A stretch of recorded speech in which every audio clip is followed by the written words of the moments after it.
تو لے آؤ تم بھی فارم 45 اور ہم بھی لے آتے ہیں، بنا دو ایک جوڈیشل کمیشن، قوم کے سامنے اسی طرح سے کارروائی چلائیں جسٹس فائز عیسیٰ صاحب جس طرح بھی انہوں نے پچھلے چند مقدموں میں چلائی تھی۔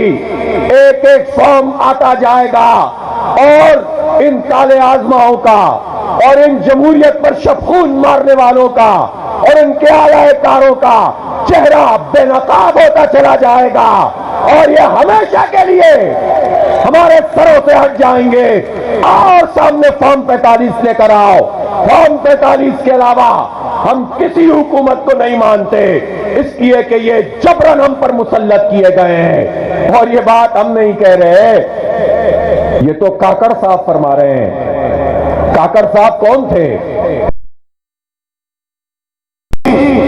وہ پی ڈی ایم کی ایکسٹینشن تھی، وہ کوئی الگ سے حکومت نہیں تھی۔ جو کچھ پی ڈی ایم کی جماعتوں نے حکومت قائم کی تھی، رجیم چینج کی تھی، اور انہوں نے سندھ ہاؤس آباد کر کے کہتے ہیں کہ ہم نے تو آئینی کام کیا تھا، آئین کے تحت عدم اعتماد کی تحریک لائے تھے، آئین کے تحت ہم نے پارلیمنٹ میں تبدیلی ہم لے کر آئے تھے۔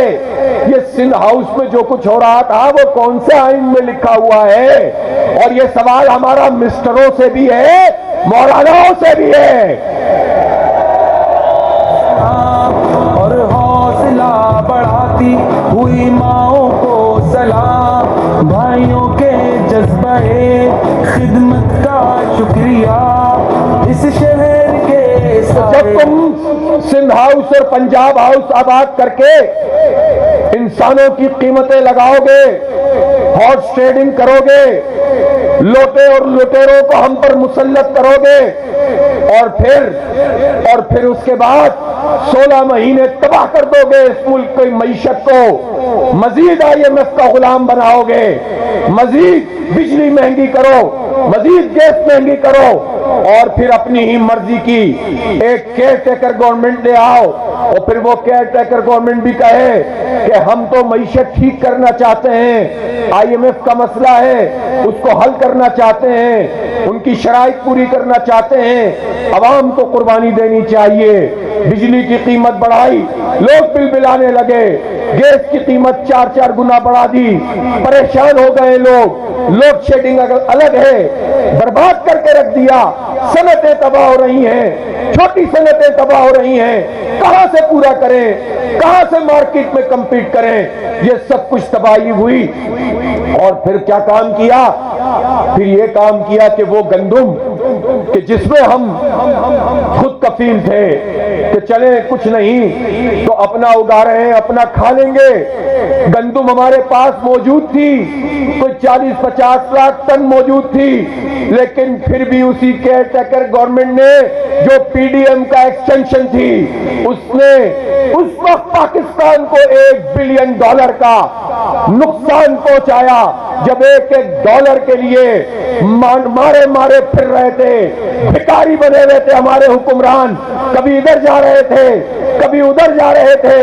اس وقت $1 بلین جو تقریباً 275-280 ارب روپے بنتے ہیں، اس کا نقصان انہوں نے پہنچایا گندم امپورٹ کی، اور پھر جب گندم 4500 روپے من بک رہی تھی تو اس کی اوریجنل قیمت امپورٹ کی 3100 روپے تھی، تو یہ سارے لوگ امپورٹر یہ حکومت سے مل کر انہوں نے خوب دھندا کیا، تقریباً 85 سے 100 ارب روپے انہوں نے کمائے۔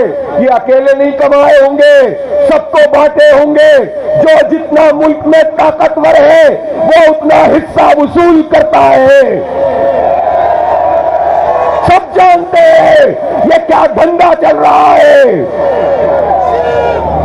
سب جانتے ہیں یہ اس ملک کے وسائل کو، غریب کے خون پسینے کی کمائی کو کون لوٹ رہا ہے۔ عوام بہت غصے میں ہے، لیکن یہ چاہتے ہیں کہ یہ غصہ مایوسی میں بدل جائے. یہ چاہتے ہیں کہ نوجوان بس یہ کہے کہ اس ملک سے جانا ہے, یہ کہے کہ کوئی مستقبل ہمارا پاکستان میں نہیں ہے. نوجوانوں, یہ بہت بڑی سازش ہے. تمہیں اس ملک سے مایوس کر کے یہ مزید طاقت حاصل کر لیں گے, یہ مزید ہمیں غلام بنائیں گے. آؤ فیصلہ کر لو, ان لٹیروں کے خلاف مزاحمت کریں گے انشاءاللہ. عصمت وطن ہے تو آرمان ہے, حافظ نعیم تو میرے شہر کی جان ہے, تو عصمت وطن. کیوں ہم پیچھے ہٹے, کیوں ہم مایوس ہو؟ یہ ملک ہمارا ہے, ہمارے آباء و اجداد نے بنایا ہے. یہ ملک ہمارا ہے, ہمارے خون پسینے کی کمائی سے تم عیاشی کرتے ہو. تمہاری گاڑیاں, تمہارا پیٹرول, تمہارے رقبے, تمہاری عیاشیاں یہ ہمارے پیسوں سے ہیں, اس پر تم عیاشیاں کرتے ہو. بہت ہو گیا ہے, مزاحمت کریں گے لیکن ہم وہ راستہ اختیار نہیں کریں گے کہ جس کے نتیجے میں یہ فائدہ اٹھاتے ہیں. ہم اسپلنٹر گروپ نہیں بنیں گے. یہ تو چاہتے ہیں کہ جمہوریت سے آپ مایوس ہو جائیں, یہ تو چاہتے ہیں انتخابات سے آپ مایوس ہو جائیں. یہ فارم 47 پر آنے والی حکومتیں مایوسیاں پھیلاتی ہیں. کیا فائدہ ووٹ ڈالنے کا, آنا تو انہی کو ہے. اس مایوسی سے ان کو فائدہ ہوتا ہے. کچھ لوگ پریشان ہو کر ملک چھوڑنے لگتے ہیں. 25 کروڑ لوگ ملک نہیں چھوڑ سکتے. تقریباً 18 کروڑ لوگ 35 سال تک کی عمر کے ہیں. یہ سب ملک نہیں چھوڑ سکتے. ہمیں یہی رہنا ہے, یہی جینا ہے, لیکن عزت سے جینا ہے, غلامی میں نہیں جینا انشاءاللہ. چل رہا ہے دعاؤں کا سلسلہ, گھر گھر میں چل رہا ہے دعاؤں کا سلسلہ, حافظ نعیم تیری اڑان کے لیے. یہ چاہتے ہیں کہ پھر کچھ لوگ اسلحہ اٹھا لیں, کچھ منشیات کے عادی ہو جائیں, وہ بھی دستیاب کر دیتے ہیں. یہ کچھ لوگ اسلحہ اٹھا کر اسٹریٹ کرمنل بن جائیں, اسلحہ دستیاب کر دیتے ہیں کہ کرائے پہ لو اور جاؤ کاروائیاں کرو. یہ چاہتے ہیں کہ کچھ جگہوں پر لوگ پہاڑوں پہ چڑھ جائیں. یہ سارے کام اس بالا تر طبقے کو فائدہ پہنچانے کے ہیں. آؤ تہیہ کر لو, شعور کو پروان چڑھائیں گے, گھر گھر پیغام پہنچائیں گے اور پرامن سیاسی مزاحمت کا کلچر پیدا کریں گے. سڑکوں پہ مقابلہ کریں گے, تعلیمی اداروں میں مقابلہ کریں گے, مسجد کی محرابوں میں مقابلہ کریں گے. ہر جگہ ان کو ٹچ ٹائم دیں گے اور اپنی تحریک کو آگے بڑھائیں گے. تیار ہو اس کے لیے؟ مل کر مقابلہ کرو گے اس مافیا کا؟ کریں گے انشاءاللہ تعالی. اس لیے کہ یہ کام صرف جماعت اسلامی کر سکتی ہے. کیوں؟ اس لیے کہ جماعت اسلامی میں یہ مسئلہ نہیں ہے کہ اس میں ایک آدمی تو ٹھیک ہے, باقی ادھر بھی اے ٹی ایم, ادھر بھی اے ٹی ایم, ادھر چینی مافیا, ادھر آٹا مافیا, ادھر سوسائٹیز پہ قبضہ کرنے والے, اور ان سب کو ملا کر ہم کہیں کہ یہ کوئی ملک میں تبدیلی لائے تو یہ نہیں لا سکتے. نہ ایک آدمی تبدیلی لا سکتا ہے, نہ مافیا تبدیلی لا سکتی ہیں.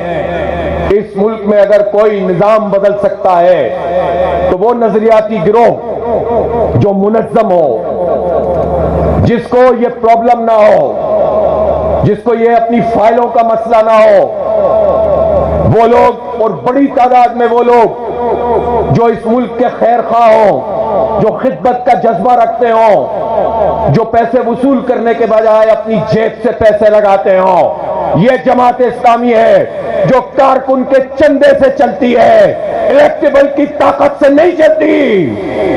یہ ہماری اسٹرینتھ ہے, ہمیں کوئی نہیں دبا سکتا.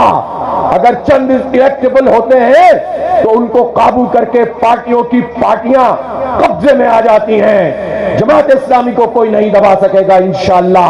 جو کوشش کرے گا وہ خود بھگت لے گا.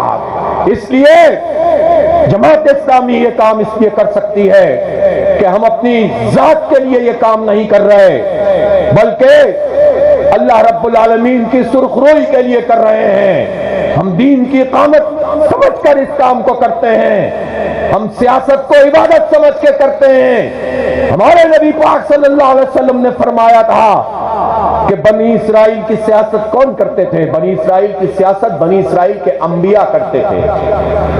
تو یہ اتنا معتبر نام ہے، اتنا معتبر کام ہے، انسانوں کے مسائل کو حل کرنا، ان کی مشکلات کو دور کرنا، ان کی آواز بننا، ان کے حق کے لیے اٹھ کر کھڑا ہونا، اور اللہ رب العالمین کے عادلانہ نظام کو قائم کرنے کی جد و جہد کرنا۔ ہم سیاست کو عبادت سمجھ کے کرتے ہیں۔ تم نے سیاست کا نام کرپشن رکھ دیا، لوٹ مار رکھ دیا، گالی رکھ دیا، گولی رکھ دیا، طاقت رکھ دیا، اور انسانوں کا استحصال کر کے تم سیاست کو بدنام کرتے ہو۔ اس سیاست کو تم سے آزاد کروائیں گے انشاءاللہ تعالی، اور وہ صرف آپ کروا سکتے ہیں، جماعت اسلامی کر سکتی ہے، کسی کے پاس یہ ہمت نہیں ہے۔ جمہوریت کی بات کرتے ہو، کس کے پاس جمہوریت ہے؟ کون سی جمہوری پارٹیاں؟ پھنس جاتے ہیں تو جمہوریت یاد آتی ہے۔ اسٹیبلشمنٹ کے خلاف بات کرتے ہو، وہی اسٹیبلشمنٹ تمہارا ہاتھ پکڑ لے تو اسٹیبلشمنٹ زندہ باد ہو جاتی ہے، وہی تمہیں ہروا دے تو اسٹیبلشمنٹ مردہ باد ہو جاتی ہے۔ یہ نہیں چلے گا، یہ نہیں چلے گا۔ بات یہ ہے کہ اسٹیبلشمنٹ کو بھی اب یہ سمجھنا چاہیے کہ جو کچھ آپ نے کر لیا ہے وہ بہت ہو گیا ہے۔ اور میں اپریشیٹ کرتا ہوں جنرل صاحب کی بات کو، انہوں نے کہا کہ ہمیں اپنی آئینی حدود پتہ ہے۔ اگر آپ کو اپنی آئینی حدود معلوم ہے تو ہم آپ سے یہ اپیل کرتے ہیں، ریکویسٹ کرتے ہیں، مطالبہ کرتے ہیں کہ جو حدود آپ کو معلوم ہے بس اب آپ اس کے مطابق کام کیجئے، اور جس کا جو کام ہے اسے کرنے دیجئے۔ اچھی بات ہے کہ آپ نے ٹھیک بات کہی ہے، اور سیاستدانوں کو بھی آئین کے مطابق کام کرنا چاہیے۔ اسٹیبلشمنٹ سے بات کرنا، ملاقات کرنا، دفاع کے مسئلے پہ بات کرنا، ملک کی سالمیت کے لیے بات کرنا، بیرونی جائریت کے مقابلے کے لیے اس سے انٹریکشن کرنا، ہمارا آئین اس بات کی اجازت دیتا ہے، لیکن سیٹیں مانگنے کے لیے بھکاری بن کر ان کے در پہ جانا آئین اس کی اجازت نہیں دیتا۔ سیاستدانوں، تم نے بہت رسوا کر لیا عوام کو، تم انہی کے گملوں میں جا کر پلتے ہو، وہیں تمہاری پنیری لگتی ہے، وہیں سے سب کچھ حاصل کرتے ہو۔ تمہاری مرضی کی چیز ہو جاتی ہے تو تم کہتے ہو کہ ٹھیک ہے، تمہاری مرضی کی چیز نہیں ہوتی تو تم کہتے ہو اسٹیبلشمنٹ مردہ باد۔ یہ نعرے اب نہیں چلیں گے، سب کو اپنی اپنی آئینی پوزیشن پہ جانا ہوگا۔ عدلیہ کیا کر رہی ہے؟ عدلیہ تقسیم کیوں ہو گئی ہے؟ اس لیے کہ سب نے اپنے اپنے لیے راستے طے کر لیے ہیں، انصاف نہیں مل رہا لوگوں کو۔ جسٹس فائز عیسیٰ صاحب، اس اسلام آباد میں آپ کا سپریم کورٹ موجود ہے، میں نے خود یہاں دھکے کھاتے ہوئے لوگوں کو دیکھا ہے سپریم کورٹ میں، یہاں تو بیچارے کتنے پہنچ پاتے ہیں۔ ہائی کورٹس کے حالات دیکھ لیجئے، سیشن کورٹس دیکھ لیجئے، لوور کورٹس دیکھ لیجئے، یہ حسن بھائی یہاں موجود ہیں، ہم نے دھکے کھائے ہیں، انصاف نہیں ملتا آپ کی عدالتوں سے۔ یہ عدالتیں جب انصاف نہیں دیتی تو پھر کیا کریں گے لوگ؟ کون ذمہ دار ہوگا؟ آپ حق اور انصاف کی بنیاد پر فیصلے کیجئے۔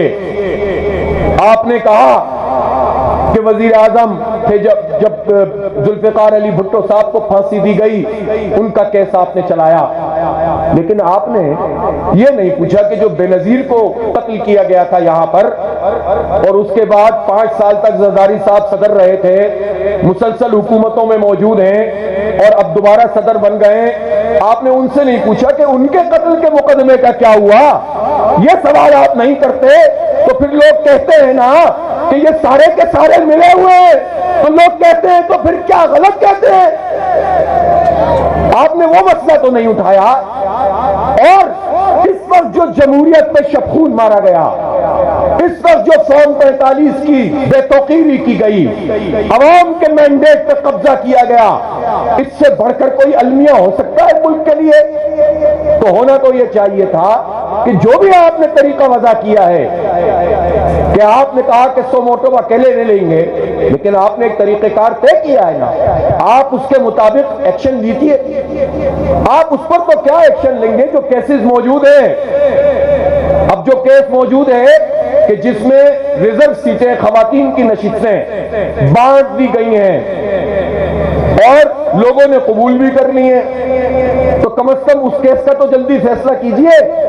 کہیں آپ اس کا انتظار تو نہیں کر رہے کہ اگر یہ فیصلہ کر دیا اور اگر یہ تقسیم درست ہو گئی تو آپ کی ایکسٹینشن نہیں ہو سکے گی اور آپ کی عمر بڑھنے، سروس کی جو عمر بڑھانی ہے ججوں کی، وہ فیصلہ نہیں ہو سکے گا۔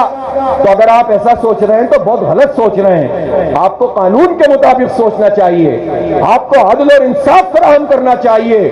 آپ کو تو یہ چاہیے جسٹس صاحب کہ آپ ایک جوڈیشل کمیشن بنائیں اور لوگوں سے کہیں کہ فارم 45 لاؤ اور پھر جمہوریت کو بحال کر دیں۔ ہمیشہ کے لیے تاریخ میں آپ امر ہو جائیں گے۔ آپ اپنے لیے فیصلہ کر لیجئے کہ آپ کو ایکسٹینشن کی خیرات چاہیے یا پاکستان کے لیے ایک روشن مثال قائم کر کے جمہوریت کے لیے ایک مینارہ بننا ہے۔ فیصلہ تیرے ہاتھوں میں ہے، دل یا شکم۔ یہ جسٹس صاحب آپ کیجئے۔ لیکن افسوس کی بات ہے کہ یہ کام نہیں ہو رہا، تو کیا ہم ان لوگوں پہ چھوڑ دیں؟ ہم ان پہ نہیں چھوڑ سکتے۔ ہم منظم کریں گے قوم کو انشاءاللہ، گلی گلی محلے محلے جائیں گے، اور اس طرح نہیں کہ بس جلسہ کیا، تقریر کی، استقبالیہ کیا، گھر چلے گئے۔ نوجوانوں، بزرگوں، جوانوں، میری ماؤں بہنوں، اس کو چیلنج سمجھ لیجئے۔ آپ بار بار مہمات چلیں گی، بار بار سڑک پہ آنا پڑے گا، بار بار تحریک چلانی پڑے گی۔ تھکیں گے تو نہیں آپ؟ اتنی زور سے بولا نہیں ہے آپ نے۔ بار بار تحریک چلانا پڑے گی، چلائیں گے، سڑکوں پر آئیں گے، ان ظالموں کا مقابلہ کریں گے۔ جب آپ مقابلہ کریں گے تو انشاءاللہ یہ ہمارا مقابلہ یہ لوگ نہیں کر سکتے۔ یہ اخلاقی طور پر کمزور لوگ ہیں، ان کی طاقت ٹوٹ چکی ہے، ان کی ساکھ ختم ہو چکی ہے۔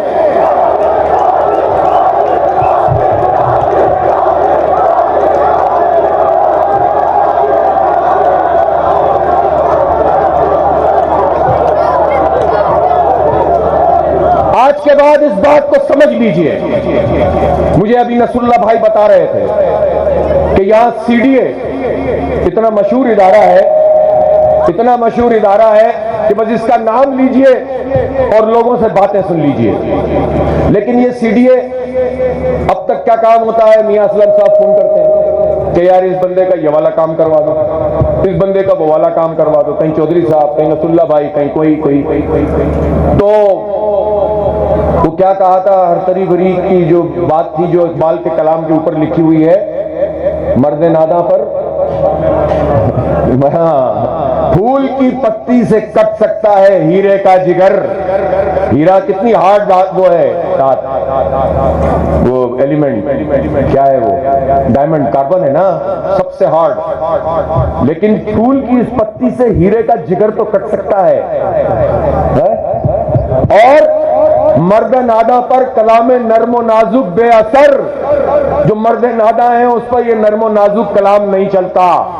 آپ ضرور لوگوں کے مسئلے حل کرنے کے لیے فون کیجئے، ساتھ جائیے، لیکن اب ہر سیکٹر میں، ہر جگہ پر کمیٹیاں بنائیے، عوامی کمیٹیاں بنائیے، پبلک ایڈ کمیٹیاں بنائیے، اور پھر یہ طے کر لیجئے کہ کوئی جائز کام جو محکمہ نہیں کرے گا ہم گھیراؤ کریں گے، اس کا تیار ہے اس کے لیے۔ ناجائز کام نہیں کروائیں گے انشاءاللہ۔ نوجوانوں سے بھی کہتا ہوں کہ اس طاقت کا غلط استعمال نہیں کریں گے، ہم جمہوری رویے اختیار کریں گے، ہم پرامن رہیں گے۔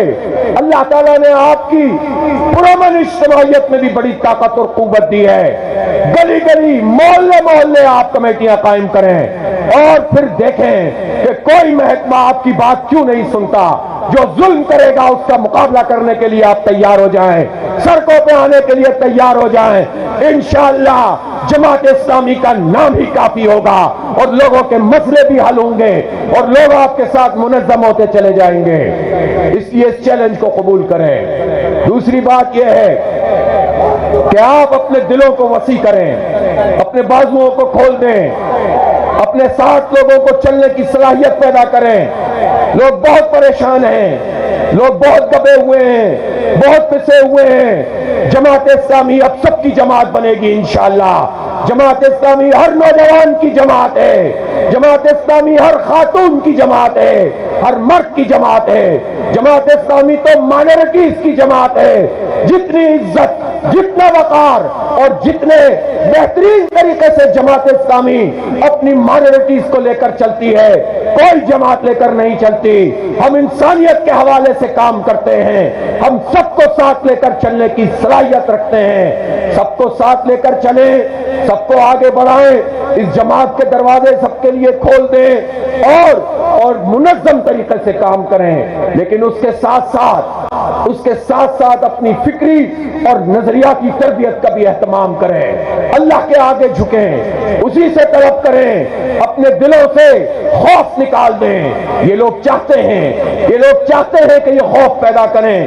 میں پوچھنا چاہتا ہوں حکومت سے، ایف آئی اے کے پاس کتنے سینکڑوں کی تعداد میں ایکسپرٹ موجود ہیں، سوشل میڈیا کے حوالے سے وہ لوگوں کو نشاندہی کرتے ہیں اور پھر غلط طریقے سے پکڑا بھی جاتا ہے، دبایا جاتا ہے، خوف زدہ کیا جاتا ہے۔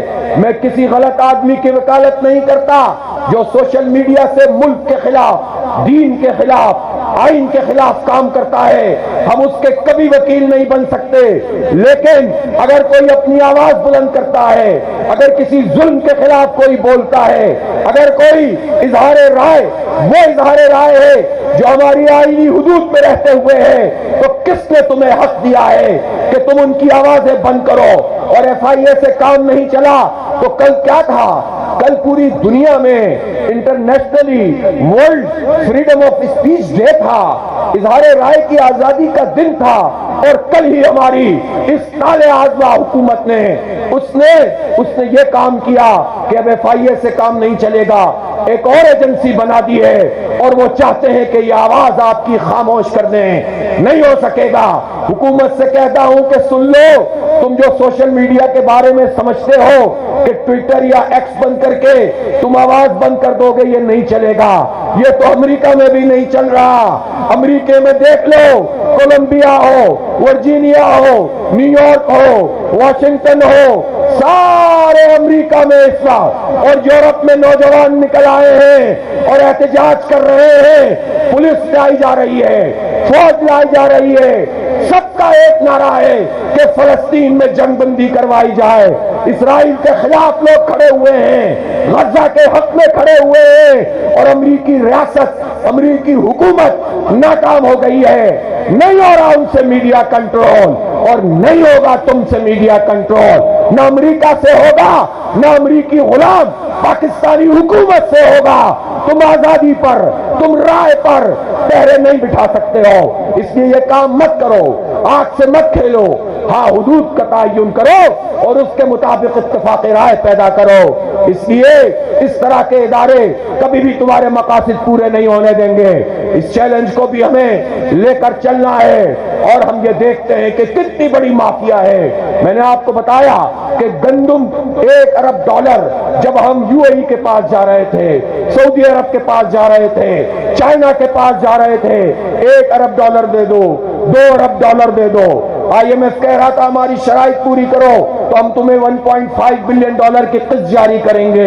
اس کے لیے بھیک مانگ رہے تھے، ساری باتیں ان کے لیے مانگ رہے تھے، لیکن اتنا بڑا فراڈ کہ اسی دوران تم نے 1 بلین ڈالر اس ملک سے روانہ کر دیا اور خوب لوٹ مار کی ہے۔ یہ نہیں چلے گا۔ اب کاکڑ صاحب اگر حنیف عباسی صاحب کو کچھ کہتے ہیں یا حنیف عباسی صاحب کاکڑ صاحب کو کچھ کہتے ہیں تو دونوں سچ کہتے ہیں، ان دونوں میں کوئی فرق نہیں ہے۔ میں نے کہا تھا کہ پی ڈی ایم کی ایکسٹینشن کیئر ٹیکر گورنمنٹ تھی، کیئر ٹیکر گورنمنٹ کی ایکسٹینشن پی ڈی ایم 2 کی حکومت ہے۔ یہ سب ایک ہی ہیں، یہ آپ سب کو بیوقوف بنانے کے لیے ایک دوسرے پر الزام لگائیں گے اور انکوائری کہیں اور چلی جائے گی. انکوائری کرو اور انکوائری کرتے ہوئے اگر کوئی سینیٹر بن گیا ہے کیئر ٹیکر اس کو معطل کرو, کوئی وزیر داخلہ بن گیا ہے اس کو معطل کرو. بتاؤ کس نے پرمیشن دی, کس نے سمری بنائی, کس نے امپورٹرز کے ساتھ ساز باز کی. سب کو بے نقاب ہونا چاہیے, سب کو بے نقاب ہونا چاہیے تاکہ پتہ چل جائے کہ قوم کے مجرم کون لوگ ہیں. یہ نہیں کریں گے لیکن ہم عوامی دباؤ کے ذریعے سے یہ مطالبہ اتنا طاقتور بنائیں گے کہ انہیں مجبور کریں گے انشاءاللہ تعالی. اور پھر یہ ہوا کہ جب بحران پیدا ہوا بھی تو وہاں شہباز شریف صاحب سعودیہ میں تھے, وہاں سے بیان جاری کیا کہ فوری طور پر حکومت خریداری کرنا شروع کرے گندم کی, اور ریٹ تو چھوڑیے کہ جو ریٹ طے کیے تھے اس پہ بھی چچا نے کہا خریداری کرو, بھتیجی نے فیصلہ کر دیا کہ اس دفعہ پنجاب حکومت خریداری نہیں کرے گی. 76 سال میں پہلی مرتبہ یہ کام تم کرنے جا رہے ہو, نہیں کرنے دیں گے. ہم نے 6 تاریخ تک کی مہلت دی ہے, مسئلے کو حل کرو. یہ میرا مسئلہ نہیں ہے, یہ غریب کسانوں کا مسئلہ ہے, یہ کروڑوں انسانوں کا مسئلہ ہے. غریب بیچارے پہلے ہی مقروض ہیں اور ان کے ساتھ تم یہ سلوک کر رہے ہو. ان کو سبسیڈائز, یہ ہمیشہ سبسیڈی ہوتی ہے, یہ فوڈ سیکیورٹی کا مسئلہ ہے, یہ نیشنل فوڈ سیکیورٹی پالیسی کے مطابق ہے کہ آپ ریٹ زیادہ لگائیں گے تاکہ کسان کا بھلا ہو, آئندہ وہ اچھی فصل کرے, اور ان پیسوں کو سبسیڈائز کر کے بجٹ میں اس کو شامل کیا جاتا ہے تاکہ آٹا سستا رہے, تاکہ شہری لوگ بھی ٹھیک رہے, دیہی لوگ بھی ٹھیک رہیں. تم دھوکہ مت دو لوگوں کو, فراڈ مت کرو, تم ان کا حق دو اور کسانوں کو پراپر طریقے سے ان کی قیمت بھی اور ان کو باردانہ بھی فراہم کیا جائے. اور اس کے لیے جماعت اسلامی نے کیمپنگ شروع کر دی ہے, اور 6 تاریخ کو ہم فیصلہ کریں گے کہ ہم کس طرح سے پھر ان حکمرانوں کو گھٹنے ٹیکنے پر مجبور کرتے ہیں. کروڑوں کسانوں کا مسئلہ ہے. آپ شہروں میں دیکھ لیجئے, دیہاتوں اور قصبوں میں دیکھ لیجئے, سولر سسٹم پر لوگ کیوں مجبور ہو رہے ہیں, کیوں انویسٹمنٹ کر رہے ہیں؟ اس لیے کہ تم بجلی نہیں دیتے ہو. کیوں نہیں دیتے ہو؟ تم کتنے نالائق ہو. 9000 میگا واٹ اتنی بجلی موجود ہے پاکستان میں, جو کیپیسٹی چارجز ہماری ضرورت سے زیادہ 9000 میگا واٹ کی قیمت پاکستانی قوم ادا کر رہی ہے تمہاری جعلی معاہدوں کی وجہ سے. اور یہ آئی پی پیز میں 70-80% لوگ وہی ہیں جو ان دونوں تینوں حکومتوں میں شامل ہیں, ان پارٹیوں میں شامل ہیں. وہی جاگیردار, وہی وڈیرے, وہی سرمایہ دار, وہی طاقتور لوگ, اور دیکھیں گے تو کہیں نہ کہیں جرنیل بھی نظر آئیں گے.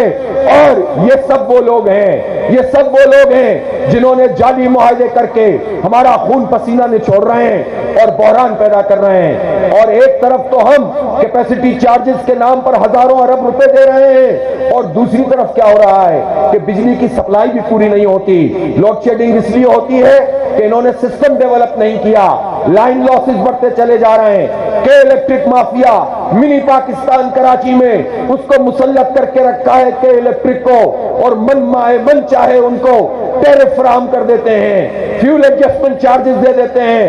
ایک شیطانی اتحاد ہے نیپرا حکومت اور ان کمپنیوں کا, اور انہوں نے ہمارا خون نچوڑا ہے.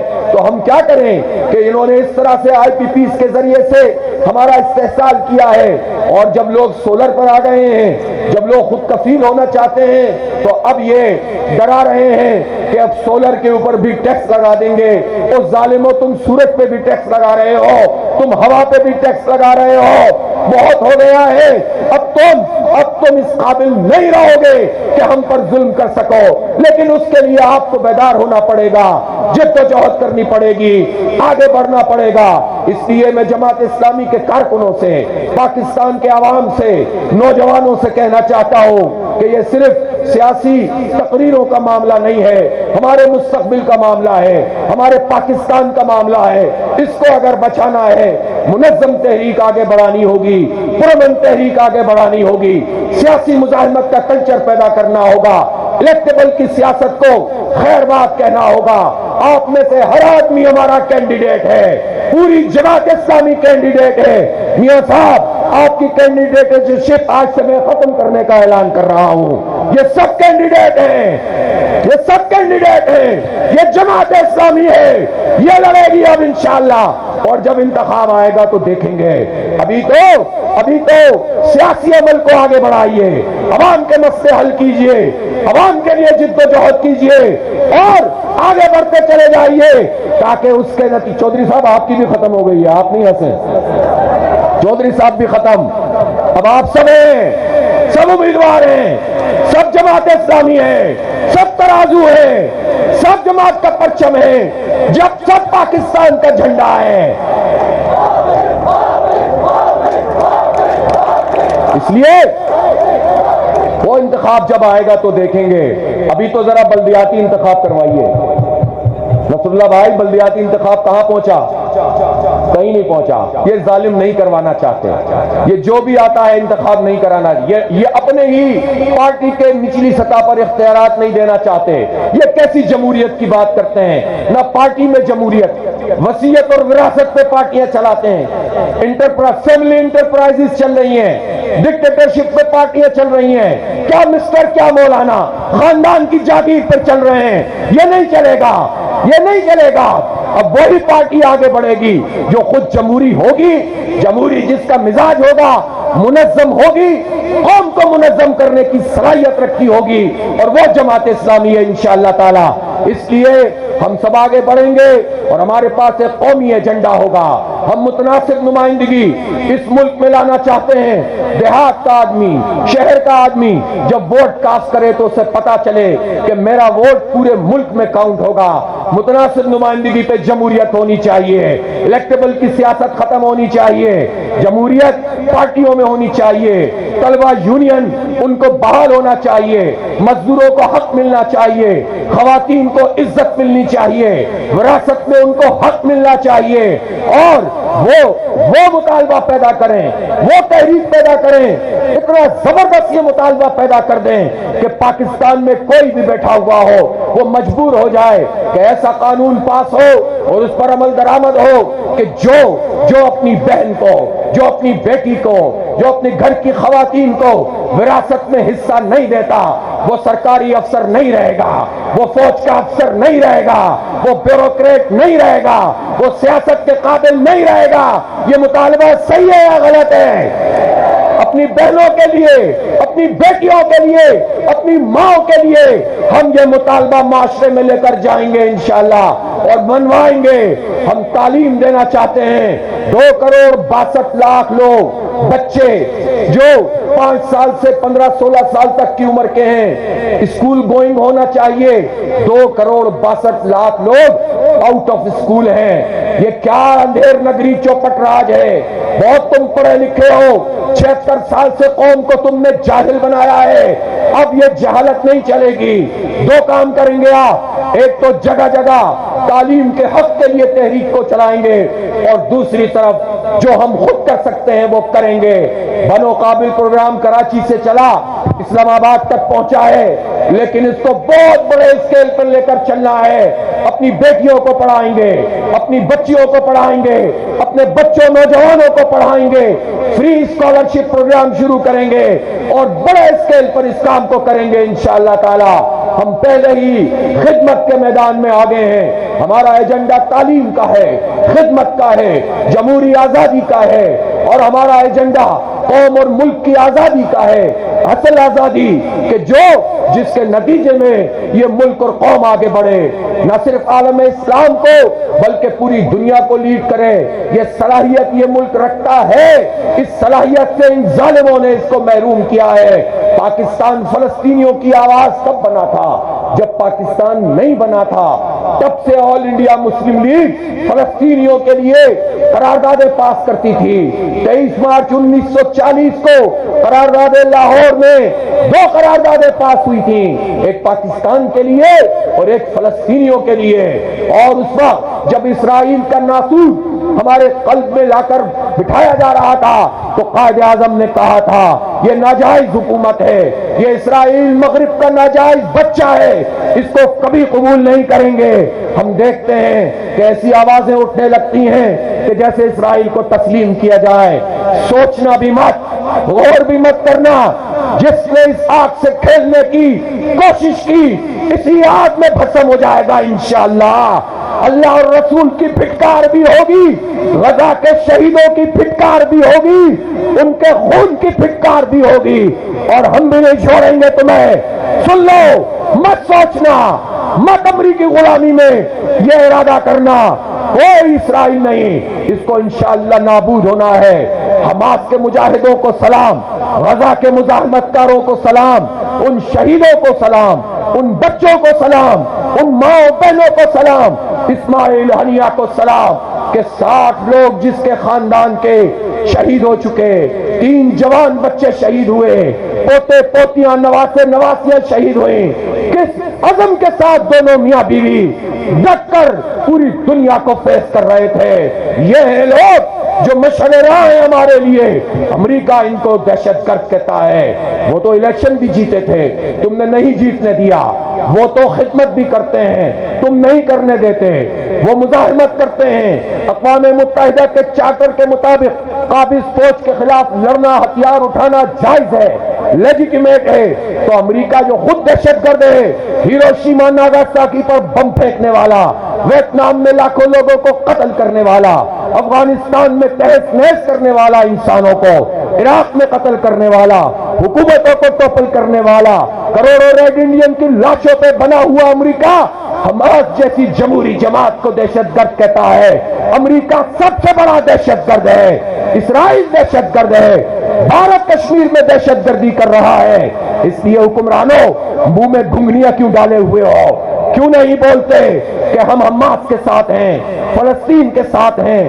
یہاں تک تو کہہ دیتے ہو کہ غزہ کے ساتھ ہیں، فلسطینیوں کے ساتھ ہیں۔ اسرائیل کا نام لینے میں تکلیف ہونے لگتی ہے۔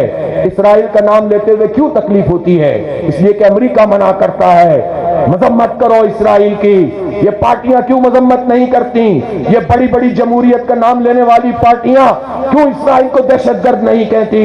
اس لیے یہ پورا ایجنڈا کنیکٹڈ ہے، انٹرنیشنل اور نیشنل ایجنڈا جڑا ہوا ہے۔ آپ کو آگے بڑھنا ہے، اپنی نظریاتی تربیت کیجئے، قرآن پاک سے اپنے تعلق کو مضبوط کیجئے، نمازوں کا اہتمام کیجئے، اپنے کلچر کو، اپنی تہذیب کو ان اصولوں پر لائیے جو اللہ اور اس کے رسول نے دیے ہیں۔ لیکن ہم نہیں چاہتے کہ دین کا تصور جو کہ غلط طریقے سے بنا دیا گیا ہے، وہ تصور ہمارے معاشرے میں جو رائج کیا گیا ہے کہ چھوٹی چھوٹی چیزوں کو تو بڑا بنا لو اور ایک دوسرے پہ کفر کے فتوے لگا دو، لیکن بڑی بڑی چیزوں کو قبول کر لو۔ اسلام ترجیحات کا نام ہے۔ اگر اللہ تعالیٰ کی حاکمیت میں کچھ انسان، کچھ قومیں اور کچھ لوگ آ کر شریک ہو گئے ہیں اور اپنی بادشاہت قائم کرتے ہیں تو سب سے بڑا شرک یہی ہے۔ اس کو مٹانے کے لیے جد و جہد کرنا سب سے بڑی عبادت یہی ہے۔ اسی کو اقامت دین کہتے ہیں۔ باقی چیزیں چھوٹی ہیں، جزوی ہیں، جو فقہی تنوع ہے، جو اس کی ورائٹی ہے، جو اس کی تقسیم ہے، وہ سب قابل قبول ہے۔ تمام علماء کرام جو قرآن و سنت سے اخذ کر کے دین کے کسی ایک معاملے پر اپنی رائے قائم کرتے ہیں، سب کا ہم احترام بھی کرتے ہیں اور سب کے فالوورز کو ٹھیک بھی سمجھتے ہیں۔ جس کی جو اپنی رائے ہو اس کو اپنی رائے پر قائم رہنے کا حق حاصل ہے، لیکن دوسرے کو کنڈم کرنا یہ اسلام ہمیں نہیں سکھاتا۔ اسلام جوڑتا ہے، متحد کرتا ہے، طاقتور بناتا ہے اور باطل نظام آپ کو توڑتا ہے، تقسیم کرتا ہے، بکھیر دیتا ہے۔ آپ کو جڑنا ہے، سب کو ساتھ لے کر چلنا ہے۔ ہم لسانی بنیاد پر یقین نہیں رکھتے۔ ہر قوم کا احترام، ہر زبان کا احترام، ہر قبیلے کا تعارف اور اس کا احترام، اس سے محبت برا نہیں ہے۔ تعصب نہیں کریں گے، نفرت نہیں کریں گے، نفرت پیدا کرنے والوں کو تقسیم کریں گے، خود متحد ہو جائیں گے انشاءاللہ۔ اتحاد کے ذریعے آگے بڑھیں گے، دین پر چل کر آگے بڑھیں گے۔ جزیات کو چھوڑیے، اس پر سب کو اپنے حصے سے کام کرنے دیجئے، کل کے اوپر مشترک جد و جہد کیجئے، یہ سب کام کریں گے۔ ایک بات اور آخر میں کہہ کر اپنی بات کو ختم کرتا ہوں کہ کچھ لوگ تحریک اس وقت چلا رہے ہیں، ان میں سے وہ لوگ بھی ہیں کہ جو رجیم چینج میں موجود تھے، پہلا سوال ان سے یہی ہے کہ آپ نے یہ کام کیوں کیا تھا؟ غلط کیا تھا تو قوم سے معافی مانگیے۔ کچھ لوگ ایسے ہیں کہ جو اپنی غلطی پر نادم ہیں اور اب کہتے ہیں کہ اب حالات درست ہونے چاہیے اور جمہوریت بحال ہونی چاہیے، آئین بحال ہونا چاہیے۔ ہم ایسے سارے لوگوں کو ویلکم کرتے ہیں، ہم اپریشیٹ کرتے ہیں کہ اگر لوگوں نے اپنی رائے یہ بنا لی ہے کہ اب وہ اسٹیبلشمنٹ کی چوکھٹ پہ سجدہ ریز نہیں ہوں گے۔ یہ جتنی بھی تحفظ آئین پاکستان کی جماعتیں ہیں، اگر انہوں نے یہ فیصلہ کر لیا ہے کہ آئندہ اسٹیبلشمنٹ سے ساز باز نہیں کریں گے اور پھر اس کے نتیجے میں کوئی نئی چینج نہیں کریں گے تو اچھی بات ہے، ہم اپریشیٹ کرتے ہیں۔ لیکن میں اب بھی یہ دیکھتا ہوں کہ کچھ جماعتیں ایسی ہیں کہ جنہوں نے رجیم چینج کے موقع پر اپنا کردار ادا کیا اور اب بہت غصے میں ہیں۔ میرا غصہ، ان کا غصہ مجھے سمجھ میں نہیں آتا۔ غصہ کیا ہے؟ کیا جمہوریت کا جو مذاق اڑا ہے اس پر غصہ ہے، یا ان کو غصہ یہ ہے کہ انہیں فارم 47 کے مطابق حکومت میں شامل کیوں کر دیا گیا؟ جب نون کو کر دیا، جب ایم کیو ایم کو کر دیا، جب پی پی کو کر دیا تو ہمیں کیوں نہیں کیا؟ ہمیں کیوں نہیں جتایا؟ وہ کہتے تھے مجھے کیوں نکالا، اب کچھ لوگ کہتے ہیں ہمیں کیوں نہیں جتایا۔ بھائی آپ اگر جیت رہے تھے تو صحیح ہے، اگر ہار رہے تھے پہلے ہار تسلیم کیجئے، اپنے غصے کی وجہ بتائیے، صرف پریشر ڈیولپ کر کے مرضی کے نتائج حاصل کرنے کی کوشش نہ کیجئے۔ فارم 45 کی بنیاد پر جو جد و جہد ہے اس میں تعاون بھی کریں گے، اس میں آئیں گے بھی، اس میں جائیں گے بھی۔ جماعت اسلامی لیکن اپنے پلیٹ فارم پر آگے بڑھے گی اور سب سے قدر مشترک اور درد مشترک پر گفتگو بھی کریں گے، تبادلہ خیال بھی کریں گے، کسی کے جلسے میں جائیں گے بھی، کسی کو اپنے جلسے میں بلائیں گے بھی، لیکن جماعت اسلامی کلیئر ویژن کے ساتھ آگے بڑھے گی، اپنے پرچم اپنے نشان پر آگے جائیں گے انشاءاللہ تعالی۔ آپ کو یہ چیلنج قبول کرنا ہوگا اور آگے بڑھنا ہوگا۔ اللہ تعالیٰ آپ سب کو آج اس پورے اجتماع میں دیر تک بیٹھنے تو اللہ تعالیٰ اجر سے نوازے۔ آپ کی محبتوں کا شکریہ، آپ کے استقبال کا شکریہ، اہل اسلام آباد کا شکریہ۔ وآخر دعوانا الحمدللہ رب العالمین۔